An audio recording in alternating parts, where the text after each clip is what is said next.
तो चलिए चालू करते हैं हम आज की वीडियो सीरीज। और यहाँ पर जो है चालू करने से पहले मैं थोड़ा सा आपको बेसिक चीजें बता देता हूँ, क्योंकि इसको हमने पहले के वीडियो में भी कवर किया हुआ है। तो उसको थोड़ा सा यहाँ पर देख लेते हैं कि देखिए, जो भारतीय दर्शन होता है वो दो प्रकार के होते हैं। एक होता है आस्तिक दर्शन और एक होता है नास्तिक दर्शन। तो हमारा एक सीधी सी सोच होती है, हम आस्तिक किसको मानते हैं? जो ईश्वर पर विश्वास करता है उसको आस्तिक। और नास्तिक किसको मानते हैं? जो ईश्वर पर विश्वास नहीं करता। लेकिन यहाँ पर दर्शन के क्षेत्र में ऐसा नहीं है। आस्तिक दर्शन और नास्तिक दर्शन ईश्वर के ऊपर डिपेंड नहीं कर रहे हैं। इसका अर्थ ये होता है कि ऐसा दर्शन जो वेदों की प्रामाणिकता को स्वीकार करते हैं, यानी ऐसे दर्शन जो वेदों पर विश्वास करते हैं, ऐसे दर्शन को बोला गया है आस्तिक दर्शन। और ऐसे दर्शन जो वेदों की प्रामाणिकता पर विश्वास नहीं करते या वेदों का खंडन करते हैं, वैसे दर्शन को बोला गया है नास्तिक दर्शन। क्लियर है? तो आपको याद रखना है, आस्तिक दर्शन ऐसे दर्शन होते हैं जो वेदों पर विश्वास रखते हैं और वेदों की प्रामाणिकता को मानते हैं,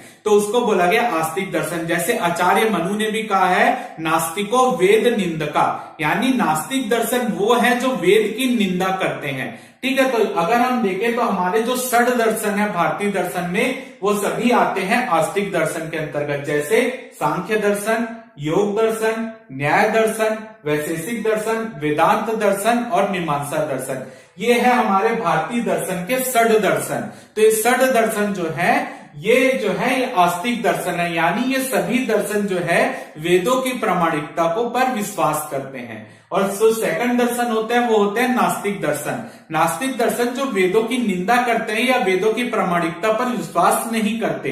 तो ये दर्शन कौन कौन से हैं? चार्वाक दर्शन, जैन दर्शन और बौद्ध दर्शन। तो ये है नास्तिक दर्शन और ये है आस्तिक दर्शन। क्लियर है?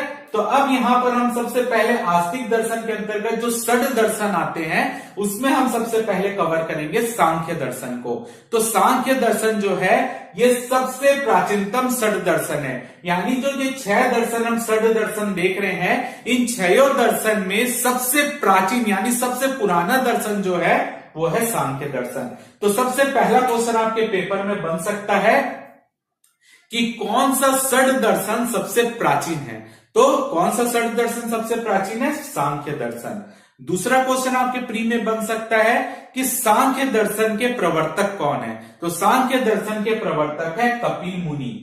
ठीक है, तो यानी सांख्य दर्शन के आप बोल सकते हैं कि सांख्य दर्शन लाने वाले व्यक्ति कौन है? वो है कपिल मुनि। अभी जो असिस्टेंट प्रोफेसर का पेपर हुआ था जिसमें हिस्ट्री वाले पार्ट में ये क्वेश्चन पूछा भी गया था कि सांख्य दर्शन के प्रवर्तक कौन है। ठीक है, तो वो है कपिल मुनि। तो ये 2 क्वेश्चन हो गया। तीसरा क्वेश्चन ये है कि सांख्य दर्शन के ऊपर लिखा गया सबसे प्राचीन ग्रंथ कौन सा है? यानी सांख्य दर्शन की जिससे हमको जानकारी मिलती है उनके ऊपर लिखा गया सबसे प्राचीन ग्रंथ कौन सा है? तो सबसे प्राचीन ग्रंथ है सांख्य कारिका। तो सांख्य कारिका सांख्य दर्शन के ऊपर लिखा गया सबसे प्राचीन ग्रंथ है, जिसके रचयिता थे ईश्वर कृष्ण।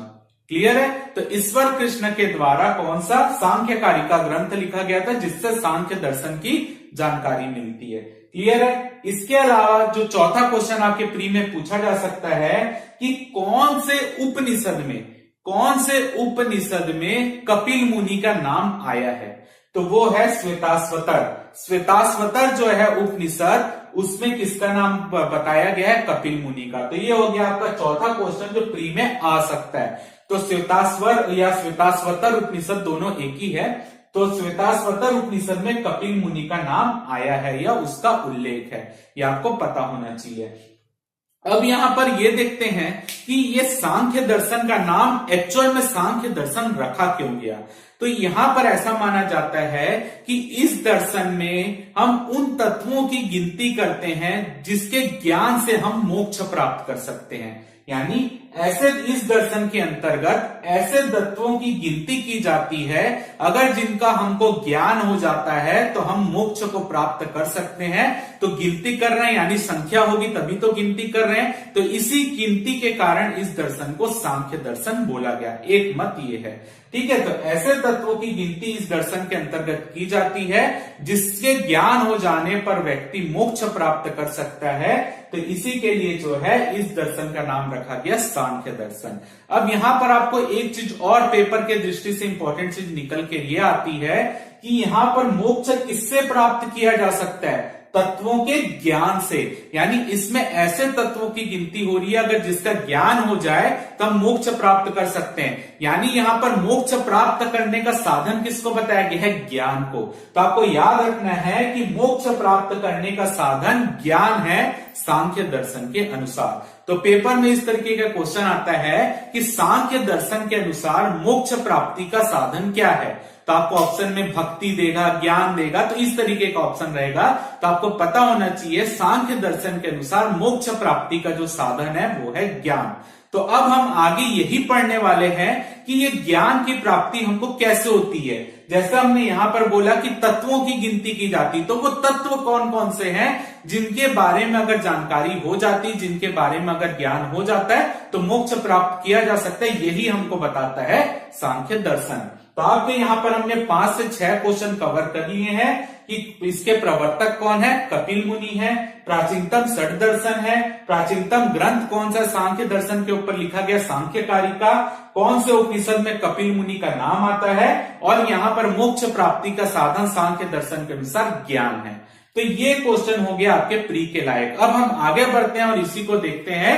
तो सांख्य दर्शन के अंतर्गत सबसे पहला सिद्धांत बताया गया है वो है सत्कार्यवाद का सिद्धांत। आपको याद रखना है कि पेपर में इस तरीके से क्वेश्चन आता है, सत्कार्यवाद का सिद्धांत किस दर्शन के अंतर्गत आता है? तो सत्कार्यवाद का सिद्धांत किसके अंतर्गत आता है? सांख्य दर्शन के अंतर्गत आता है। तो क्योंकि ये सबसे प्राचीनतम षट दर्शन है, तो सबसे पहले किस दर्शन में सांख्य सत्कार्यवाद का सिद्धांत बताया गया है? वो है सांख्य दर्शन। क्लियर है? तो यहां पर आपको ये भी याद होना चाहिए कि सत्कार्यवाद जो है उसको कार्य कारणता सिद्धांत भी बोलते हैं। यानी सत्कार्यवाद का ही दूसरा नाम है कार्य कारणता सिद्धांत। कार्य कारणता, ये भी किसका नाम है? सत्कार्यवाद का। तो आपके पेपर में जैसे क्वेश्चन आता है सत्कार्यवाद का सिद्धांत किसके अंतर्गत है? तो सांख्य दर्शन के अंतर्गत है। तो थोड़ा सा हम बेसिक देख लेते हैं आखिर सत्कार्यवाद है क्या। ठीक है, तो थोड़ा सा बेसिक पेपर की दृष्टि से तो आपको यही इंपॉर्टेंट है कि सत्कार्यवाद का सिद्धांत किसके अंतर्गत है। लेकिन हम रटे क्यों, हम थोड़ा सा बेसिक भी जान ही लेते हैं कि वो है क्या। तो यहां पर ये बोलता है सत्कार्यवाद का सिद्धांत कि किसी भी कार्य की उत्पत्ति के पीछे कोई ना कोई कारण छिपा होता है। यानी अगर कोई भी कार्य हो रहा है तो उसके पीछे कोई ना कोई कारण छिपा होगा, और यही कारण को कहा गया है सत्य। ठीक है, यही कारण को बोला गया है सत्य। तो यही सत्य के कारण, यानी यही कारण के कारण ही सिद्धांत को क्या बोला गया? सत्य कार्यवाद सिद्धांत। क्लियर है? तो हर कार्य की उत्पत्ति के पीछे कोई ना कोई कारण होता है। जैसे एग्जाम्पल के तौर पर समझे, 2 चीज है, एक है मिट्टी और एक है घड़ा। तो यहां पर क्या हो गया? मिट्टी हो गई एक कारण। अगर यहां पर हमारे पास मिट्टी है तो मिट्टी से ही तो हम घड़े का निर्माण करेंगे।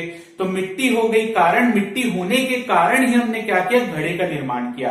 तो मिट्टी हो गई कारण, घड़ा हो गया कार्य। यानी मिट्टी नहीं होती तो घड़ा भी नहीं बनता। यानी कहीं ना कहीं कारण के साथ ही कारण नहीं क्या क्या छिपा हुआ? उसका कार्य छिपा हुआ है। जैसे आप समझ लीजिए आपके पास तिल है, तो तिल से ही तो तेल का निर्माण हुआ। तो तिल क्या हो गई? कारण हो गया, और तेल क्या हो गया? कार्य हो गया। यानी हर कार्य के पीछे कोई ना कोई कारण होता जरूर है। जब तक कारण नहीं होगा तब तक वो कार्य नहीं होगा। क्लियर है? तो यही सिद्धांत बोलता है सत्कार्यवाद का सिद्धांत। तो अब यहां से आपसे पेपर में एक नया क्वेश्चन बन सकता है कि कौन कौन से दर्शन सत्कार्यवाद के सिद्धांत को मानते हैं। तो सबसे पहला सत्कार्यवाद का सिद्धांत देने वाला दर्शन कौन है? सांख्य दर्शन, क्योंकि ये सबसे प्राचीनतम दर्शन है। तो इस दर्शन के अंतर्गत जो सत्कार्यवाद का सिद्धांत बताया गया है उसके समर्थक 2 दर्शन और हैं, योग दर्शन और वेदांत दर्शन। योग दर्शन और वेदांत दर्शन जो है वो सत्कार्यवाद के सिद्धांत को समर्थन देते हैं। क्लियर है? बाकी जितने दर्शन हैं जो षट दर्शन में, वो असत्कार्यवाद के सिद्धांत को हम बाद में देखेंगे। बस हमारे लिए इंपॉर्टेंट है सत्कार्यवाद का सिद्धांत का समर्थक कौन है? योग दर्शन और वेदांत दर्शन। और पेपर में अगर मान लीजिए क्वेश्चन आता है कि सत्कार्यवाद का सिद्धांत किसने दिया, और ऑप्शन में आपको दे देता है सांख्य दर्शन, योग दर्शन, वेदांत दर्शन और कोई अलग दर्शन, तो यहां पर जो आपका आंसर लेना है सांख्य दर्शन को, क्योंकि सबसे पहला तो ये दर्शन सिद्धांत इसी में दिया गया। उसके बाद जितने ये दर्शन है, योग दर्शन, वेदांत दर्शन, उन्होंने इस सिद्धांत का समर्थन किया है। क्लियर है? तो आंसर अगर पेपर में आ रहा है सत्कार्यवाद का सिद्धांत के समर्थक या सत्कार्यवाद का सिद्धांत किसने दिया, तो आंसर है सांख्य दर्शन। क्लियर है। अब देखते हैं हम सांख्य दर्शन के अंतर्गत दूसरा सिद्धांत, वो है द्वैतवाद के समर्थक। ये पेपर में क्वेश्चन बन सकता है कि ऐसा कौन सा दर्शन है या ऐसा कौन सा एकमात्र षड दर्शन है जिसने द्वैतवाद के सिद्धांत को माना है। तो ऐसा एकमात्र दर्शन जो है वो है सांख्य दर्शन। तो कॉपी में जरूर नोट कीजिएगा कि सांख्य दर्शन एकमात्र ऐसा षड दर्शन है जिसने द्वैतवाद के सिद्धांत का समर्थन किया या द्वैतवाद के सिद्धांत को माना है। अब हम ये देखते हैं कि आखिर ये द्वैतवाद का सिद्धांत क्या है।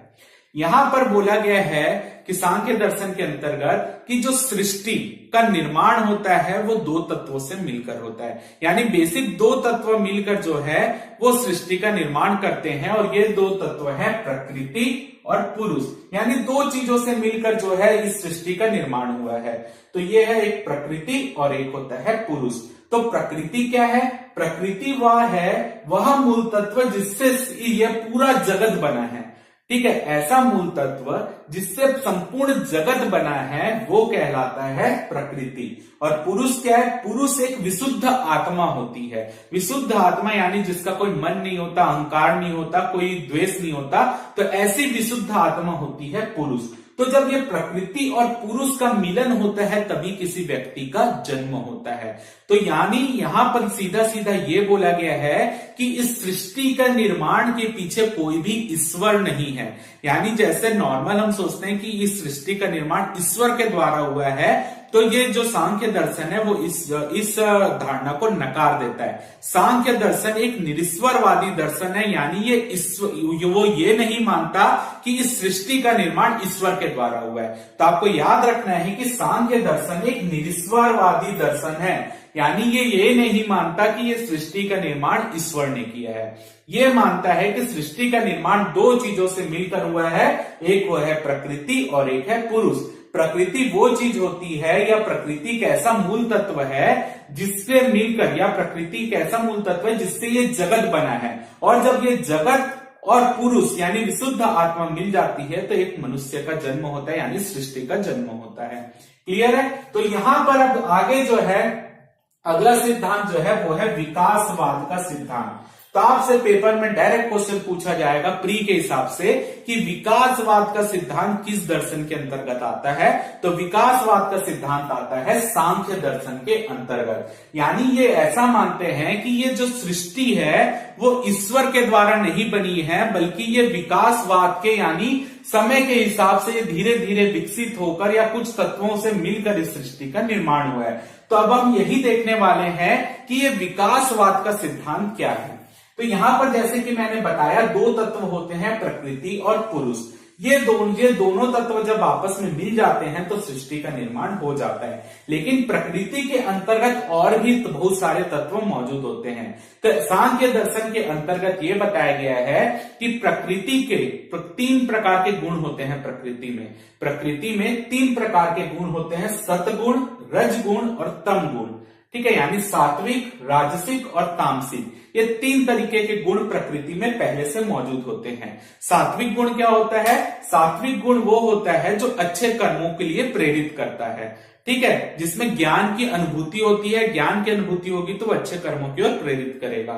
तो राजसिक गुण क्या होता है? जिसमें अहम की भावना जागृत होती है, जिसमें व्यक्ति केवल अपने कल्याण के लिए ही सोचता है। ठीक है, तो ये प्रकृति में राजसिक गुण भी होता है। और तीसरा होता है तामसिक गुण। तामसिक गुण से जो है आप बोल सकते हैं तामसिक गुण से आलस्य की अनुभूति होती है, या बोल सकते हैं उदासीनता की अनुभूति होती है, जिसमें जो भी व्यक्ति, अगर हम व्यक्ति के ऊपर देखें तो तामसिक गुण आने के कारण व्यक्ति क्या करता है, केवल अपने लाभ के लिए सोचता है, चाहे उसके लिए उसको दूसरों को नुकसान ही क्यों ना पहुंचाना पड़े। तो इस प्रकार से प्रकृति में तीन गुण पहले से ही विद्यमान रहते हैं, सात्विक गुण, राजसिक गुण और तामसिक गुण। जब कोई भी व्यक्ति बनता है यानी जब मानव का निर्माण होता है, क्योंकि प्रकृति में तीन गुण पहले से मौजूद रहते हैं, इसलिए जब यह मानव का निर्माण होता है तो देखिए प्रकृति और पुरुष मिल रहे हैं। पुरुष विशुद्ध आत्मा यानी खाली डब्बा है उसके पास स्वयं के कोई विचार नहीं है। जब वो प्रकृति से मिलता है तो प्रकृति में जब पहले से ये 3 गुण मौजूद रहते हैं, तो जब ये हमारी आत्मा जो विशुद्ध आत्मा है वो मिलती है प्रकृति से, तो आदमी के अंदर ऑटोमेटिक जो है ये 3 गुण आने लग जाते हैं, सात्विक गुण, राजसिक गुण, तामसिक गुण।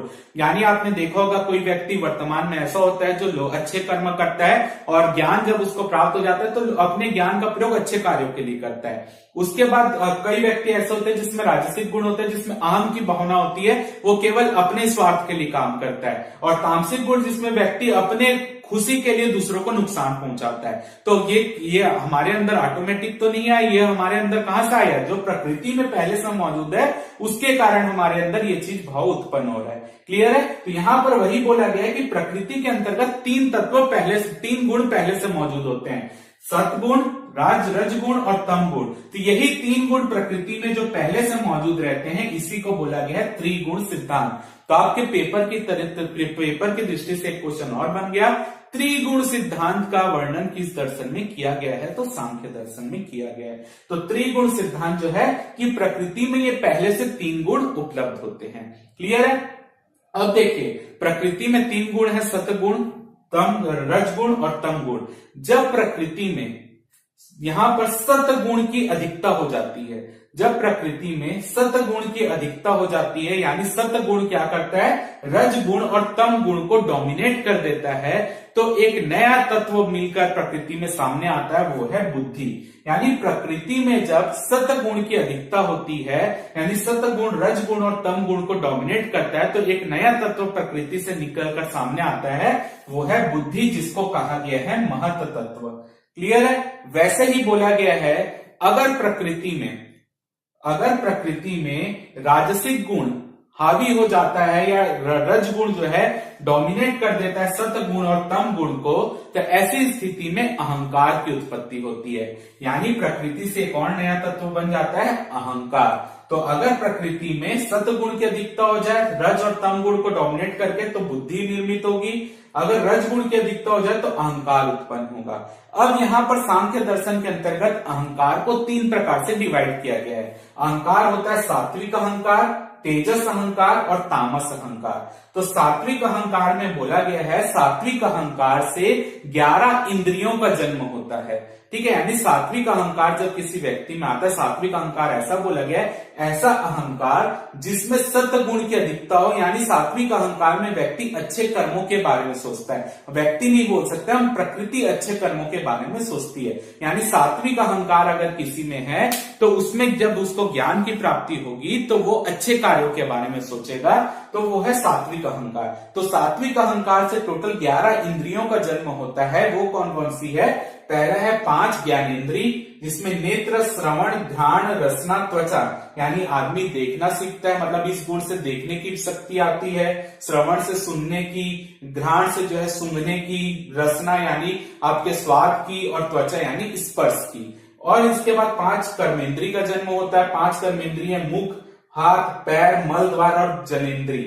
मुख से बोल सकता है, हाथ से कुछ वजन उठा सकता है, काम कर सकता है, पैर से चल सकता है, मल द्वार से मल को बाहर करेगा, जनेंद्री से वो अपनी पीढ़ी को आगे बढ़ाने का गुण। ठीक है? और जो आखिरी है 11वां इंद्रिया, वो है मन। यानी सात्विक अहंकार से 11 इंद्रियों का जन्म होता है। वैसे ही बताया गया है तामस। तेजस अहंकार किसको बोला गया है? तेजस अहंकार जब बुरे कर्मों का जन्म होता है। यानी ये 11 इंद्रिया तो उसमें भी रहती है, लेकिन उसमें बुरे कार्यों के लिए प्रेरित करता है, तो ऐसे अहंकार को तेजस अहंकार बोला गया है। और तामस अहंकार, जिसमें जो व्यक्ति आलस्य की प्रवृत्ति आ जाती, व्यक्ति नहीं बोल सकते, प्रकृति में आलस्य की प्रवृत्ति होती है, उदासीन प्रवृत्ति होती है, तो यह है तामस। तो तामस अहंकार जब अधिकता होती है तो वहां से 5 तन्मात्र का जन्म होता है। तामस अहंकार की अधिकता से 5 तन्मात्र का जन्म होता है। 5 तन्मात्र का मतलब होता है सूक्ष्म तत्वों का, 5 सूक्ष्म तत्वों का जन्म होता है। और यही 5 सूक्ष्म तत्व मिलकर जो है किसका निर्माण करते हैं? पंच महाभूत का निर्माण करते हैं, यानी आकाश, वायु, अग्नि, जल और पृथ्वी। क्लियर है? तो ये सूक्ष्म तत्व ही मिलकर पंच महाभूत, आकाश, वायु, अग्नि, जल और पृथ्वी, इनका जन्म करते हैं। तो टोटल अगर हम ये देखें तो कितने तत्व हो गए? आप देखिए यहां पर हो गया सात्विक अहंकार से टोटल 11 इंद्रियां, यानी 11 तत्व। तामस अहंकार से देखें तो यहां पर 5 और 5 10। तो यहां पर अब देखिए 11 प्लस 10 करें तो कितना हो रहा है 21।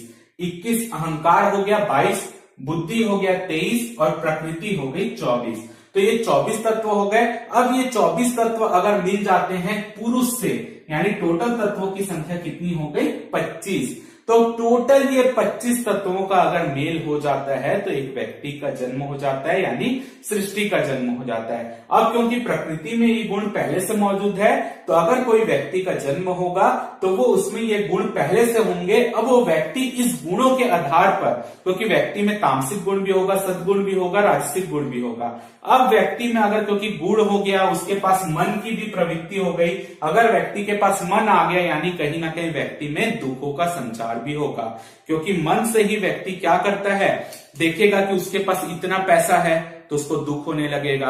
उसको अपने सुख की अनुभूति कब होगी, दूसरों को नुकसान पहुंचाएगा तो सुख की अनुभूति होगी।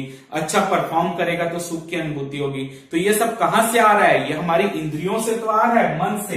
तो ये प्रकृति में ये चीजें, सांख्य दर्शन ये बोलता है कि प्रकृति में ये चीजें पहले से मौजूद होती है, जबकि जो आत्मा होती है वो विशुद्ध होती है, यानी पुरुष। जब पुरुष और प्रकृति का मेल हो जाता है तभी उस व्यक्ति सृष्टि का निर्माण होगा और उस व्यक्ति में ये गुणों का जन्म होगा। अब व्यक्ति जब मन आ गया, इंद्रियां आ गई, तो व्यक्ति ऑटोमेटिक क्या करेगा, सुख और दुख का अनुभव करने लगेगा, क्योंकि उसके पास इंद्रियां आ गई। उसको दर्द होगा तो दुख हो रहा है, उसको पैसे मिलेंगे तो खुश हो रहा है, यानी ये सब कहां से आ रही है, हमारी इंद्रियों से तो आ रही है, हमारे मन से तो आ रहा है। तो ये जो है यही है विकासवाद का सिद्धांत। तो आपको मैंने पूरा यहाँ पर डिटेल में नहीं बताया है, केवल एक बेसिक स्ट्रक्चर दिया है ताकि आपको बस पेपर की दृष्टि से इंपॉर्टेंट ये है कि विकासवाद का सिद्धांत कौन से दर्शन से, तो सांख्य दर्शन से। क्लियर है। बाकी मेंस की दृष्टि से इसको भी डिटेल में पढ़ते हैं, वो अभी हमारे लिए इंपॉर्टेंट नहीं है। क्लियर है। अब यहां पर जैसे कि मैंने बताया कि टोटल कितने तत्व हो गए, 25 तत्व। तो आपको पेपर में यह भी पूछा जाता है कि हमने यहां पर एक चीज पढ़ा था, आपने शुरू में देखा, यहां पर हमने ये पढ़ा था कि इसमें ऐसे तत्वों की गिनती की जाती है जिसके ज्ञान से मोक्ष प्राप्त किया जा सकता है। तो कितने तत्वों के ज्ञान से मोक्ष प्राप्त किया जा सकता है, तो कितने तत्वों के ज्ञान से, 25 तत्वों के ज्ञान से। तो सांख्य दर्शन के अनुसार 25 तत्वों का अगर ज्ञान हो जाता है तो हमको मोक्ष प्राप्त हो जाएगा। क्योंकि यहां पर अब व्यक्ति, क्योंकि इस तत्वों के बारे में अब देखिए, पुरुष का निर्माण हो चुका है, सृष्टि का निर्माण हो चुका है। अब सृष्टि का जब निर्माण होगा तो व्यक्ति में सुख और दुख दोनों की अनुभूति होने लगेगी। तो अगला हम सिद्धांत पढ़ते हैं त्रिविध दुख। तो आपसे पूछा जा सकता है त्रिविध दुख का सिद्धांत किस दर्शन के अंतर्गत है, तो त्रिविध दुख का सिद्धांत सांख्य दर्शन के अंतर्गत है। तो यानी सांख्य दर्शन के अनुसार दुख जो होते हैं वो 3 प्रकार के होते हैं। पहला जो है वो है आध्यात्मिक दुख, जिसको व्यक्तिगत दुख भी बोला जाता है। आध्यात्मिक दुख उस दुख को बोला जाता है जिसमें व्यक्ति को मानसिक व शारीरिक रूप से दुख होता है। तो अगर किसी व्यक्ति को मानसिक रूप से जो भी दुख हो रहा है या शारीरिक रूप से उसको कुछ जो भी दुख हो रहा है वो कहलाएगा उसका आध्यात्मिक दुख। जैसे किसी को पेन हो रहा है, किसी का पेट दर्द हो रहा है, वो तो आंतरिक रूप से ही हो रहा है, चाहे वो मानसिक रूप से या शारीरिक रूप से, तो वो सभी दुख होते हैं आध्यात्मिक दुख। दूसरा दुख है आधि भौतिक दुख। आधि भौतिक दुख या जिसको वस्तुगत दुख बोलते हैं, यानी किसी व्यक्ति को बाहरी चीजों से जो दुख होता है। जैसे मान लीजिए कोई व्यक्ति जा रहा है, उसको सांप काट दिया, तो सांप तो बाहरी वस्तु है, तो बाहरी वस्तु के कारण व्यक्ति को दुख हुआ। अगर कोई व्यक्ति जा रहा है, उसके पैर में कांटा गड़ गया, तो वो भी बाहरी दुख हुआ। तो वो इस प्रकार का जो दुख होता है उसको बोलते हैं आधि भौतिक दुख या वस्तुगत दुख। और तीसरा दुख होता है आधि दैविक दुख। आधिक दैविक दुख का मतलब है दैविक शक्तियों द्वारा दिया जाने वाला दुख, यानी जो भूत प्रेत के द्वारा जो दुख मिलता है, वो हमको प्रताड़ित करते हैं, तो वो सब जो होता है वो होता है आधि दैविक दुख। तो यहां पर त्रिविध दुख, यानी सांख्य दर्शन के अनुसार 3 प्रकार के दुख होते हैं, आध्यात्मिक, आधि भौतिक और आधि दैविक। क्लियर है। तो त्रिविध दुख का सिद्धांत किसमें है, सांख्य दर्शन में। तो अब व्यक्ति देखे सुख दुख का उसको अनुभव क्यों हो रहा है, आप ये समझिए उसको सुख दुख का अनुभव क्यों हो रहा है, क्योंकि उनके पास इंद्रियां आ गई है। इंद्रियों के कारण ही उनको सुख दुख का अनुभव हो रहा है, मन के कारण ही जो है उनको सुख दुख का अनुभव हो रहा है। ये उनके पास जो ज्ञानेंद्रिय कर्मेंद्रिय, उनसे उनके अनुभव के कारण उनको दुख हो रहा है। तो अब जब व्यक्ति को ये समझ आ जाएगा कि उसके पास सात्विक गुण भी है, राजसिक गुण भी है, तामसिक गुण भी है। जब व्यक्ति को इन सब चीज का ज्ञान हो जाएगा तो व्यक्ति क्या करेगा, ऑटोमेटिक क्या ये सोचने लगेगा कि मैं ऐसे कार्य करूं जिससे मेरे को दुख ना हो। तो उसको दुख कैसे नहीं होंगे, जब वो संसार का भला करने का सोचेगा। उसको पता है कि अगर वो ये करेगा, अपने मन को या अपनी इंद्रियों को नियंत्रित कर लेगा, तो उसको कहीं ना कहीं सुख की अनुभूति होगी, उसको संसार की मोह माया से कोई दिलचस्पी नहीं रहेगी, तो उसको मोक्ष प्राप्त हो जाएगा, यानी वो सुखी हो जाएगा। तो यही बोला गया है कि ये दुख जो हो रहा है, इनके दुख का निवारण का आधार क्या है। तो जो दुख का कारण है वो बताया गया है अज्ञान को। जब व्यक्ति को यही ज्ञान नहीं होता कि उसको वो 25 तत्वों से मिलकर बना हुआ है, उसके अंदर राजसिक गुण भी है, तामसिक गुण भी है और यहाँ पे सात्विक गुण भी है, जब उसको यही नहीं पता रहता तब उसको अज्ञान होता है और ये अज्ञान के कारण ही उसको दुख हो रहा है। तो जब व्यक्ति इन 25 तत्वों के बारे में जानकारी प्राप्त कर लेता है और इन तत्वों को कैसे नियंत्रित किया जा सकता है, अपने मन को कैसे नियंत्रित किया जा सकता है, अपनी इंद्रियों को कैसे नियंत्रित किया जा सकता है, जब वो ये करने लग जाता है कि उसको संसार की मोह माया से कोई लेना देना ही नहीं है, उसको आंतरिक सुख ही उसका सभी सुख है। अगर संसार में कुछ हो रहा है, दुख का भी माहौल आ रहा है, तब भी उसके अंदर वो उसको कोई प्रभाव नहीं पड़ रहा। तो जब व्यक्ति इस चीज का ज्ञान प्राप्त कर लेता है इन 25 तत्वों के बारे में और अपनी इंद्रियों को नियंत्रित करना सीख जाता है, तो इसी को बोला जाता है मोक्ष। तो मोक्ष प्राप्ति का साधन क्या है, ये 25 तत्वों का ज्ञान जो हमने यहाँ पर पढ़ा है विकासवाद के सिद्धांत के अंतर्गत। तो सांख्य दर्शन के अंतर्गत दो तरीके के मोक्ष को बताया गया है, दो तरीके की मुक्ति को बताया गया है। पहला है जीवन मुक्ति और एक है विदेह मुक्ति। जीवन मुक्ति ये बोला गया है जब व्यक्ति जीते जी इन 25 तत्वों का ज्ञान प्राप्त करके सुख दुख से अपने आप को परे कर लेता है, उसको संसार की मोह माया से कोई ध्यान नहीं है, तो इसको बोलते हैं जीवन मुक्ति। यानी आप ये मान सकते हैं कि सांख्य दर्शन इस बात का प्रमाण देता है कि व्यक्ति जीते जी भी मोक्ष पा सकता है। और दूसरा होता है विदेह मुक्ति, जब व्यक्ति की मृत्यु होती है तो वैसे ही वो क्या हो जाता है, अपने जो संसारिक दुख है उससे छूट जाता है। तो दूसरी मुक्ति है विदेह मुक्ति। तो दो तरीके का मोक्ष बताया गया, जीवन मुक्ति या विदेह मुक्ति। क्लियर है। तो अगर व्यक्ति इन 25 तत्वों का ज्ञान प्राप्त करके उसको इंप्लीमेंट करने लग जाए तो व्यक्ति को मोक्ष जीते जी भी प्राप्त हो सकता है सांख्य दर्शन के अनुसार। अगला एक क्वेश्चन पेपर में बन सकता है कि सांख्य दर्शन किस दर्शन या धर्म के निकट है। तो जैन धर्म का सर्वाधिक प्रभाव सांख्य दर्शन में देखने के लिए मिलता है। ठीक है, या जैन धर्म के सर्वाधिक निकट सांख्य दर्शन है। तो ये कुछ हो गया हमारा सांख्य दर्शन का पार्ट, जिससे पेपर में आपसे क्वेश्चन जो मैंने पहले ही बताया सिद्धांत वाला पूछ सकता है। सत्कार्यवाद का सिद्धांत किसमें बताया गया है, त्रिगुण सिद्धांत किसमें बताया गया है, प्रकृति और पुरुष का मेल किसमें बताया गया है, विकासवाद का सिद्धांत किसमें बताया गया है, द्वैतवाद का समर्थन करने वाला षड दर्शन कौन सा है, त्रिविध दुख किसमें बताया गया है, और जीते जी मोक्ष प्राप्त किस दर्शन के अंतर्गत किया जा सकता है। और भी दर्शन है, सांख्य दर्शन भी उसके अंतर्गत आता है। तो यहाँ पर जो है इतना जैन धर्म सबसे निकट है। यदि दुख का कारण क्या है, अज्ञान है, मोक्ष प्राप्ति का साधन क्या है, ज्ञान। ज्ञान किसका, 25 तत्वों का। क्लियर है। तो यहाँ पर हमारा सांख्य दर्शन वाला क्लास यहाँ पर कंप्लीट होता है। तो इसके आगे हम कंटिन्यू करेंगे और जो दर्शन है उसको भी एक एक करके देखेंगे। तो उम्मीद करता हूं कि आपको ये क्लास समझ आया होगा। जितना बेसिक चीज मैं समझा सकता था उसको समझाया। सांख्य दर्शन से इससे बाहर कोई भी क्वेश्चन आपके पेपर में नहीं जाएगा अगर सांख्य दर्शन से आएगा। तो उम्मीद करता हूं कि आपको वीडियो अच्छा लगा होगा। अगर आपको वीडियो अच्छा लगे तो वीडियो को जरूर लाइक कीजिए, चैनल को सब्सक्राइब कीजिए, ज्यादा से ज्यादा शेयर कीजिए। फिलहाल के इस वीडियो में सिर्फ इतना ही। जय भारत, जय छत्तीसगढ़।